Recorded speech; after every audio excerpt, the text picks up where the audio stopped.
So hi everyone, this video is going to be on international organizations. This is the part one of it. I'm gonna bring up part two also, which would kind of take time because there are many organizations in this world, but the main focus would be on the largest and the most famous organizations which kind of deal with the main problems of the world, and these are going to be governmental organizations, not the non-governmental organizations. So the first one is the United Nations. I think so. You must have heard about the United Nations, and it's one of the most common organizations in the world. And it was founded in October 1945, but there are many kind of things go uh, before that. Like it's a post World War II kind of thing to maintain peace and security kind of thing. And there were two charter signs in San Francisco in April 1945, and then in June, the Charter of the United Nations, which came into force in October during a US-UK kind of meeting. It currently has 193 members with two observers, which are the Vatican City and the States of Palestine. Its headquarters is in the New York City, United States of America. You might have seen its headquarters in actually the movie of Captain America, The Winter Soldier. The glass building, yeah, that's the headquarters of New York City, donated by John D. Rockefeller. Now, the correct aims, according to George Charter, are to establish international peace and security, develop friendly relations among nations, international cooperation, harmonizing the actions of other nations. So basically, yeah, it's a common concept. This is the world's biggest, largest organization with the most number of governments, and if you have any problems, you usually go to the United Nations. Governmental problems, sometimes intra-government, interstate problems, kind of within state too. UN peacekeeping forces kind of known for that to solve the within civil wars and all those. It has many subsidiaries: UNESCO, FAO. Yeah, there are many subsidiaries. So these kind of work in the different departments, everywhere from food to meteorological or something like that. They have many offices in Geneva, Paris, all over the world. And yeah, I mean, it has criticisms too of its own that sometimes it lags behind in kind of obtaining its purpose. But yeah, it is one of the largest and the most important organization as of today. Next is the North Atlantic Treaty Organization, the NATO. You might have heard this many times. The NATO was established in April 1949, during the Cold War, post World War II again. It was kind of a um, one of the things that uh, you know elevated the kind of division between the United States and USSR. The USSR formed the Warsaw Pact soon after that. Initially, there were I think only 7 countries. United States was there, Italy was there. Now this is an international organization, but an international military organization. That's why, if you look at its aim, collective security and independent member states agree mutual defense in response to an attack by an external party. So their common goal is to maintain that security, and um, nuclear missiles also kind of played an important role in this. If you have learned about the Cuban Missile Crisis, you might have heard of NATO quite much, and its name, North Atlantic Treaty Organization, kind of sums it up. Mostly, not all, but mostly all the initial countries and many current countries are, part linked to the Atlantic, North Atlantic Ocean, except for some exceptions like Hungary or even Turkey is linked to the Mediterranean, but yeah, there are some kind of exceptions, and that's why you might hear Russia kind of getting angry on that.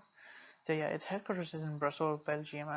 You're gonna hear this many times. Having Belgium and in particular Brussels has many offices, headquarters of many organizations.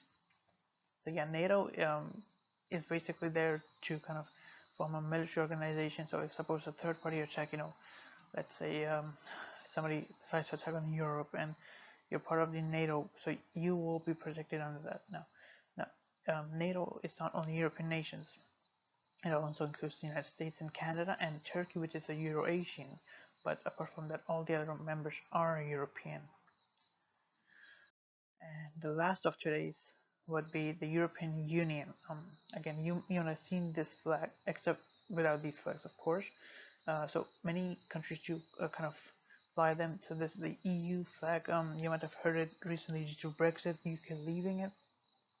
This was founded like in 1993 Maastricht Treaty, but its initial plan started from way before 1951. And you know, again, due to Cold War, there was a divide. You know, on one part we had the Warsaw Pact, the NATO, the Common Front, the Marshall Plan, and all.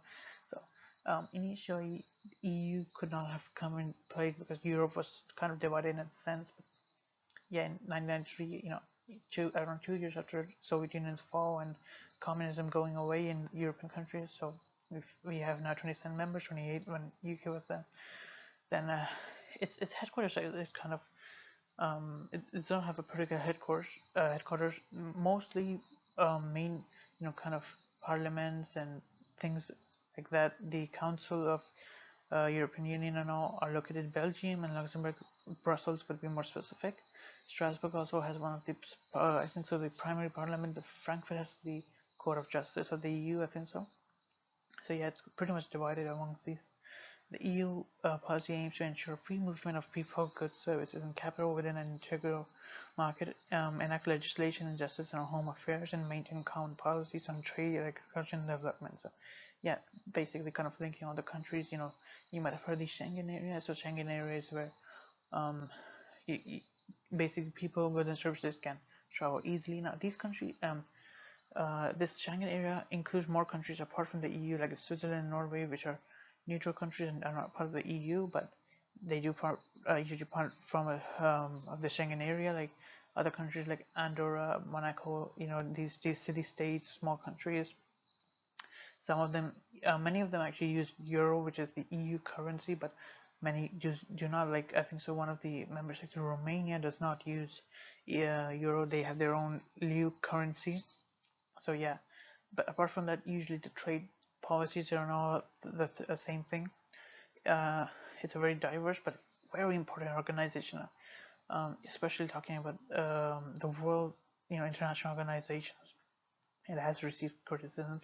One of the reasons why UK left was so that it kind of binds the trade policy. So now UK wanted to leave so that it can enact its own trade policies. Of course, it is having some problems of its own now leaving the EU. But yeah, some countries like Greece and Italy are in huge debt, and UK was not happy paying that. Their chances, they're not confirmed, but chances that Spain and Poland might be the next to leave the EU, and Turkey is kind of vowing to enter the EU, but it's kind of difficult because a small portion of Turkey is in Europe and the largest in Asia, so it kind of makes it more difficult. So yeah, EU is an important organization, and um, it forms after NATO and the United Nations. It can be regarded as the third most important organization. So yeah, with this I would like to end this video, but very soon a part 2 will be coming, and I'll be discussing more organizations like the G20, the World Trade Organizations. There's so many of them. I cannot cover them all of them in one video. But thanks a lot for watching this, and I hope you kind of got the basis of these organizations. I did not go very much into details, but you kind of understood what these organizations do and who are part of it. So yeah, thanks for this. Thanks for watching this video, and don't forget to like and share and subscribe.